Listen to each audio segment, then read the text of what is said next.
gobierno presentó Plan Maestro de Infraestructura Penitenciaria 2022-2030. Ya estamos con Pilar Lizana, investigadora de Seguridad Pública en Atenalab y especialista en crimen organizado, para conversar de este tema. Pilar, ¿cómo está usted? Hola, ¿cómo están? Muchas gracias por la conexión. No, muchas gracias a usted por ayudarnos con este tema. El Ministerio de Justicia y Derechos Humanos presentó finalmente el Plan Maestro de Infraestructura Penitenciaria 2022-2030, que a través de una millonaria inversión de 1.200.000 millones de pesos contempla la habilitación de 14.000 nuevas plazas para mejorar y ampliar recintos actuales o la creación de nuevos centros penales. Hoy día existen 14 proyectos que están en marcha, los que incorporan 12.000 nuevas plazas en regiones como Antofagasta, Maule y el Biobío. ¿Qué le parece esta propuesta, Pilar?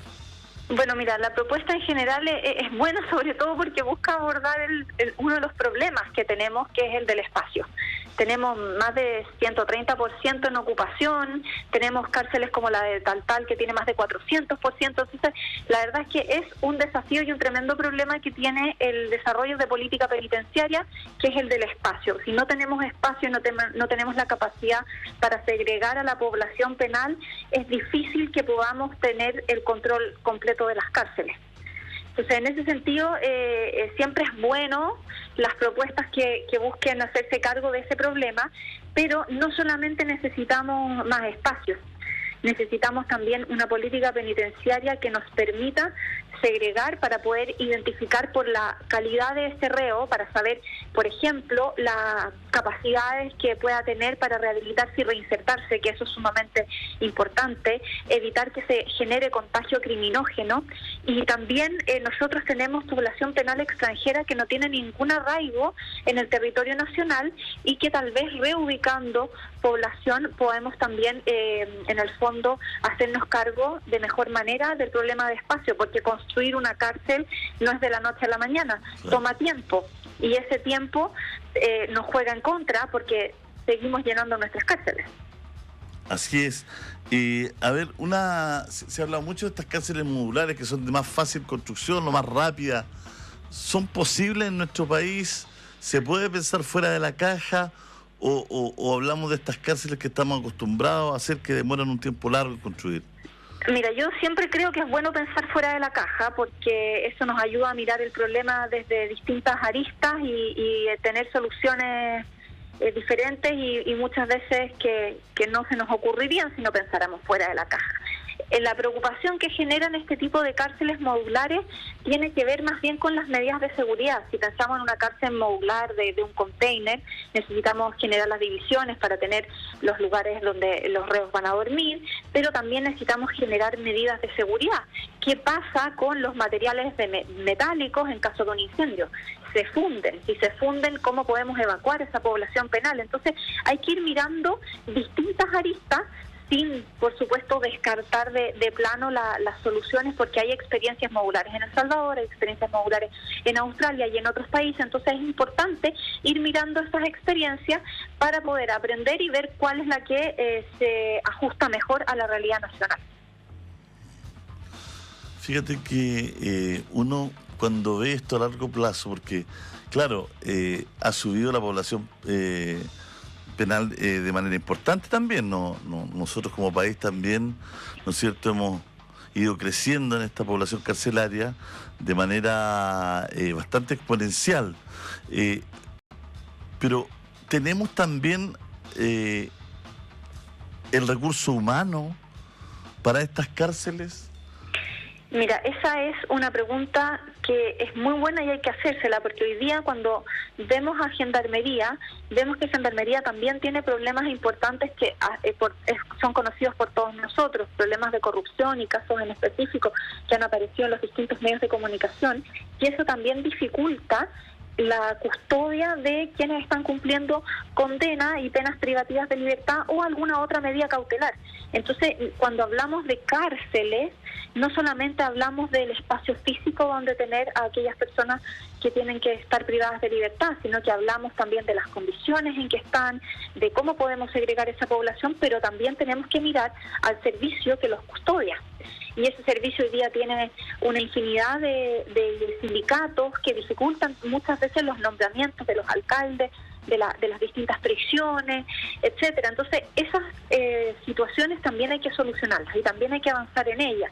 Si estamos pensando en una cárcel de máxima seguridad, de alta seguridad, quizás tenemos que pensar también en que ese gendarme tenga que estar con rostro cubierto, porque estamos hablando de que está custodiando a reos de altísima peligrosidad que pueden generar extorsión o amenazas contra ese gendarme o contra su familia. Entonces, son muchas las dimensiones que tiene el concepto cárcel. Claro, te hablaba de los gendarmes, te hablaba de el trabajo psicosocial que tiene que haber también. Uno entiende que hay un trabajo mucho más intenso del que se ve, ¿no? Del que conocemos. Claro, porque además que dentro de las cárceles tenemos economías ilícitas con mercados cautivos, por ejemplo, el narcotráfico. Hoy día se encuentran dinero en efectivo en módulos de cárceles provenientes de droga, porque existe un alto consumo de drogas por parte de personas que ingresan a las cárceles. Más del 80% que ingresa a cárceles dice ser consumidor de droga. Y ahí hay un mercado cautivo que genera, en el fondo, sometimiento, que puede generar controles territoriales, amenazas, etcétera, porque también es una persona que no tiene solucionado su problema de consumo.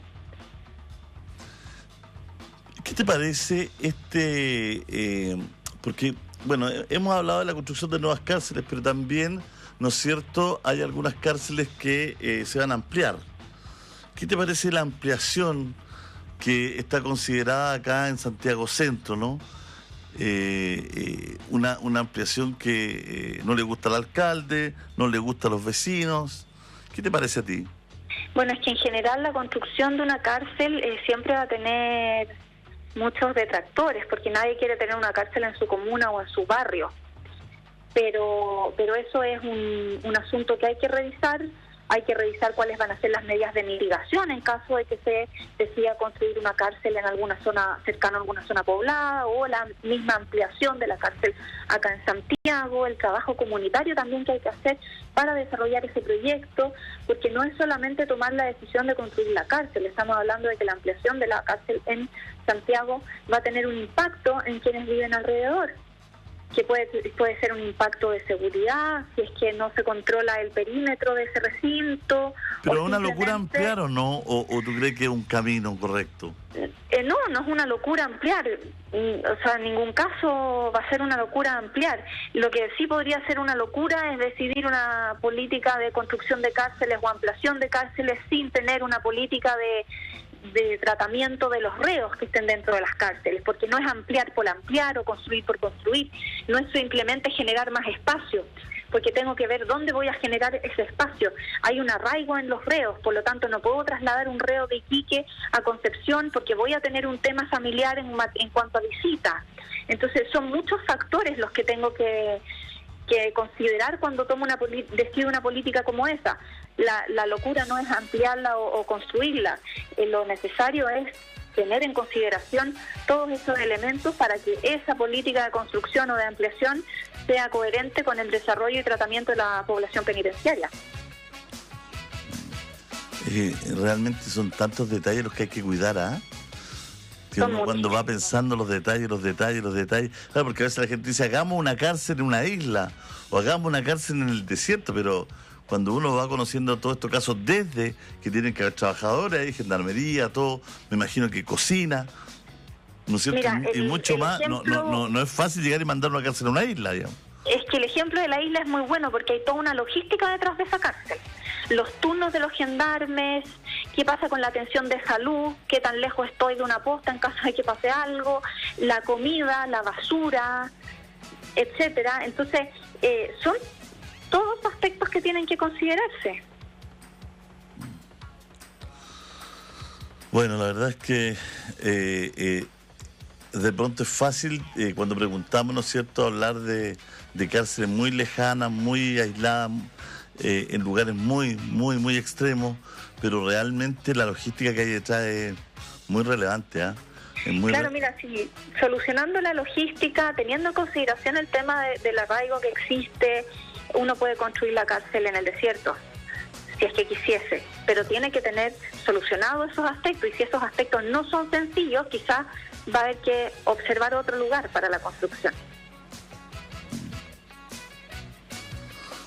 Dice, un billón de pesos destinado a mantener cómodo y seguro a delincuentes y criminales, tirar el dinero a la basura. El problema no es la falta de cárceles, sino mejorar la ley. Es aquí donde muchos ciudadanos pensamos que es necesario la condena a muerte y cadena perpetua efectiva. Mira. Bueno, esa es una discusión muy distinta a la de construcción de cárceles y que va más allá que eso, pero efectivamente cuando hay una persona cumpliendo una pena de privación de libertad, se le castigó y su pena fue privación de libertad. Tiene que recibir comida y tener un techo y una cama donde poder dormir. Bueno, es una discusión eterna, no la vamos a solucionar ahora. La verdad es que te agradezco en el alma esta conversación. Que estés muy bien. Muchas gracias, que estés muy bien. Chao, chao. Chao. Un abrazo. Bueno, este nuevo plan, es verdad, es harto dinero, pero en algún momento había que tomar la decisión de hacer estas nuevas cárceles, de generar estos nuevos cupos para que no estén los presos hacinados, para ver si hay una posibilidad de reinserción, ¿no? Que es tan importante. Nos estamos yendo, ¿no? Sí.